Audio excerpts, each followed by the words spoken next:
Have you ever felt like knowing too much is actually making your life harder? Like the more you understand, the more isolated you become. Today, we're diving deep into a paradox that Carl Jung, one of history's greatest minds, understood intimately: the curse of being too smart. This isn't about IQ scores or academic achievements. This is about something far more profound and, frankly, far more painful. It's about the psychological burden that comes with seeing patterns others miss, understanding depths others don't explore, and living in a reality that feels fundamentally different from the one most people inhabit. Jung didn't just theorize about this. He lived it, and what he discovered might change how you see your own struggles with intelligence, awareness, and that nagging feeling that you're somehow on the outside looking in. So settle in, because we're about to explore why being smart might be one of the most isolating experiences a human can have. And more importantly, what Jung believed we could do about it. Let's start with Jung himself. Picture Switzerland in the early 1900s. A young psychiatrist is making waves in the medical community. He's brilliant, ambitious, and catching the attention of none other than Sigmund Freud. For a while, Jung is Freud's chosen heir. His intellectual successor. The future looks bright. But Jung's mind won't stay in the box Freud built for him. While Freud sees everything through the lens of sexuality and repression, Jung is seeing something else entirely. He's seeing symbols that repeat across cultures. He's seeing patterns in his patients' dreams that connect to ancient myths they've never read. He's seeing a collective dimension to the human psyche that nobody's talking about. And this knowing, this seeing beyond the accepted framework, costs him everything. His friendship with Freud disintegrates. His reputation takes hit after hit. Colleagues who once respected him now whisper that he's gone mystical, that he's lost his scientific rigor. Jung finds himself increasingly alone with his insights. But here's where it gets really interesting. Jung doesn't just experience this isolation, he studies it. He turns his analytical mind on his own suffering and begins to understand something crucial. The curse of intelligence isn't about being smart. It's about seeing connections that isolate you from the collective. Jung's concept of the collective unconscious is probably his most famous contribution to psychology. But most people misunderstand what it really means for how we experience reality. The collective unconscious isn't just a repository of shared symbols and archetypes. It's the psychological ocean we all swim in, the shared reality that makes human connection possible. It contains the fundamental patterns of human experience. The hero's journey, the wise old man. The great mother, the shadow. These aren't just interesting ideas. They're the very fabric of how human beings unconsciously understand their world. Now here's the curse. The more conscious you become of these patterns, the more you separate yourself from the collective experience of them. Think about it this way. When you watch a movie and get completely lost in it, crying at the sad parts, cheering for the hero, you're swimming in the collective unconscious.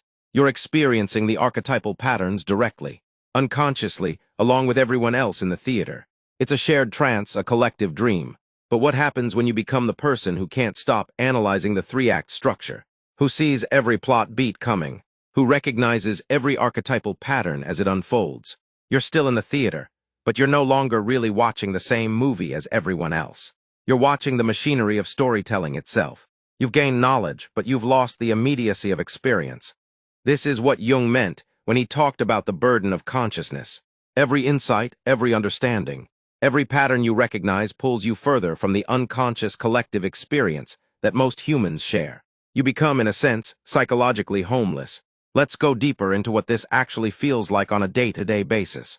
Because this is where Jung's insights become painfully relevant to anyone who's ever felt too aware for their own good. You're at a party, someone tells a joke, everyone laughs, but you saw the social dynamics that necessitated the joke. You notice the subtle power play it represented. You recognize the anxiety beneath the humor. You can't just laugh, you've seen too much. And now you're the weird one who didn't laugh at the joke. And you can't even explain why without sounding pretentious or cold. Or you're in a relationship. Your partner is upset about something. Everyone else would just comfort them. But you see the pattern, the unconscious repetition of their childhood wound. The way this exact scenario has played out 5 times before. You want to help, but your insight becomes a barrier. They don't want to hear about patterns. They want to be held. Your intelligence, your awareness, has become an obstacle to simple human connection. Jung observed this in his clinical work constantly. The smarter his patients were, the more they intellectualized their suffering. They could analyze their neuroses brilliantly, trace them back to childhood, understand every psychological mechanism at play. But this understanding often became a defense against feeling, against genuine transformation. He called this the tyranny of consciousness. It's the way excessive awareness can trap you in your own head, making you an observer of your life rather than a participant. You're always one step removed, always analyzing, always seeing the bigger picture, and that bigger picture becomes a cage. Now we need to talk about one of Jung's most powerful concepts, the shadow. And here's where things get uncomfortable, because the shadow of the intelligent person is particularly insidious. The shadow is everything we can't accept about ourselves, everything we push into the unconscious. For the intelligent person, what often gets pushed into the shadow isn't stupidity. It's vulnerability, simplicity, and the parts of ourselves that just want to belong without understanding everything. Jung noticed that highly intelligent people often develop what he called an intellectual inflation. They start to believe that understanding something is the same as mastering it. They use their intelligence as armor, as a way to feel superior to the messy, emotional, unconscious mass of humanity. But here's the trap. This intellectual inflation is actually a defense against the terror of being just another human being, subject to all the same unconscious drives, fears, and limitations as everyone else. The smart person's shadow contains their desperate desire to be ordinary, to belong, to stop analyzing and just be. Jung himself went through this. There's a famous period in his life, around 1913, that he called his confrontation with the unconscious. He was in his late 30s, already accomplished, already brilliant, and he had a complete psychological breakdown. He started having visions. He felt like he was going insane. The rational, scientific part of his mind was screaming at him to get control.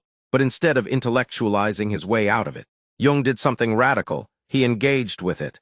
He started writing down his visions, drawing them, having conversations with the figures that appeared in his imagination.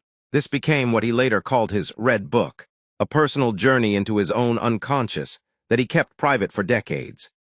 The curse of being too smart, Jung realized, is that you can use your intelligence to avoid ever really meeting yourself. You can analyze yourself into a corner, understand all your patterns, trace all your neuroses to their source, and never actually transform, because transformation requires surrender, and the intelligent mind hates to surrender. Let's talk about a particular form of suffering that Jung understood deeply, the curse of meta-awareness.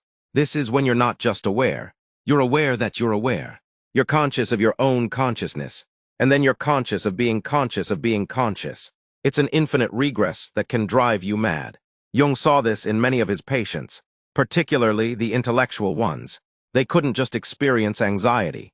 They had to analyze their anxiety, and then they'd be anxious about their anxiety, and then they'd analyze that meta-anxiety, layer upon layer of awareness, each one supposedly bringing them closer to resolution, but just building a more elaborate prison. Here's a concrete example. You're feeling depressed. A person without this meta-awareness curse might just feel depressed. Maybe reach out to friends, go for a walk. Let the feeling move through them. But you start analyzing why you're depressed. You trace it to its source. You understand neurochemistry, cognitive distortions, the childhood patterns. You can write a dissertation on your depression. And you're still depressed. Maybe more so, because now you've added a layer of frustration. You understand your depression so well. Why can't you fix it? Your intelligence has become a tool for deeper suffering. Jung called this the psychologizing of experience, and he saw it as one of the great dangers of the modern mind. The more psychology becomes part of popular culture, the more people use psychological concepts to distance themselves from their actual experience. You don't just feel angry. You're processing anger. You're not heartbroken. You're working through attachment trauma. The language of psychology, which should be a tool for understanding, becomes a substitute for living. This is the curse in its purest form. Knowing about something becomes a way of not experiencing it. Your intelligence gives you the illusion of mastery, while actually preventing genuine encounter with your own depths. Jung's concept of the persona is crucial here. The persona is the social mask we wear, the version of ourselves we present to the world. For the intelligent person, this persona often becomes incredibly sophisticated and incredibly rigid. The smart person's persona says, I'm the one who understands things. I'm the one with insights. I'm the analyst. The observer, the one who sees clearly. This persona brings social rewards. People come to you for advice. They're impressed by your perceptions. You become known as the smart one, the deep one, but here's what Jung understood. The more identified you become with this persona, the more trapped you are. Because being the smart one means you can never not understand something. You can never be confused without it threatening your identity. You can never just sit with mystery, with not knowing, because your entire sense of self is built on being the person who knows. Jung himself struggled with this. As his reputation grew, he became Carl Jung, the wise old man, the profound thinker. But inside, he often felt confused, uncertain, groping in the dark. The gap between his persona and his actual experience became a source of suffering. There's a specific type of relationship Jung identified as particularly common among intelligent people: the intellectual partnership. Two smart people come together, attracted by each other's minds. They understand each other's references. It feels like soul connection. The curse of being too smart, as Carl Jung understood it, isn't really about intelligence itself. It's about what happens when you can't stop seeing through everything, when your awareness becomes a prison that separates you from the simple, unconscious connection that makes life feel whole. Jung recognized that highly intelligent people face a unique form of suffering. They can analyze their relationships so brilliantly that they can never truly be present in them. They understand psychological patterns so deeply that they lose the ability to simply feel. And they see through social games and meanings so clearly that they become cynical observers rather than genuine participants in life. The intelligent person's shadow contains all the vulnerable, simple, uncertain parts they've rejected. The desperate desire to just belong without understanding everything. The need to feel without analyzing. The longing to surrender control and be transformed by experiences they can't predict or master. This creates a terrible loneliness, because while everyone else is swimming unconsciously in the collective experience of being human, the overly aware person stands on the shore, watching, analyzing, understanding the mechanics of every emotion and interaction, but unable to dive in and actually live. Intelligence becomes a defense mechanism, a way to avoid the messy, irrational, uncontrollable parts of existence. And the smarter you get, the more sophisticated your defenses become, until you're trapped in your own head, explaining your suffering so well that you never actually feel it, understanding your patterns so completely that transformation becomes impossible. But Jung's ultimate message wasn't despair. It was that this curse could be transformed into a gift if you survived its dangers and did the hard work of what he called individuation.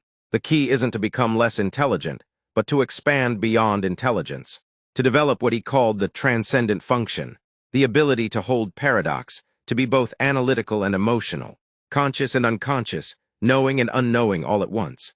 This means deliberately practicing not knowing, letting experiences remain mysterious without rushing to explain them, engaging with art and nature and physical movement, not as objects to understand, but as experiences to have, cultivating relationships with people who value your presence rather than your insights, and most painfully, admitting that you use intelligence as armor, that you analyze to avoid feeling, that you explain to maintain distance, that you're often more interested in being right than being connected.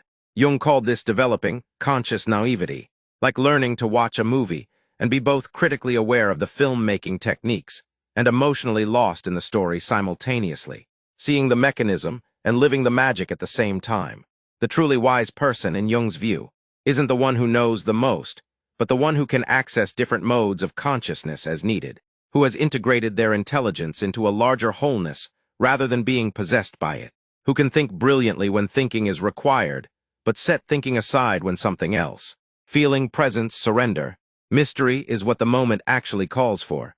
This transformation requires embracing suffering rather than intellectualizing it away, engaging with the irrational parts of yourself through creative expression and active imagination, doing shadow work that acknowledges how your greatest strength has also been your cage, and learning that there are lessons that can only be learned through feeling, not through thinking. The curse doesn't disappear. You'll always see more than others see, understand more than others understand. But it stops being a curse when you learn to hold your intelligence lightly, when it becomes something you have rather than something you are, when you stop trying to think your way to wisdom and start living your way to it.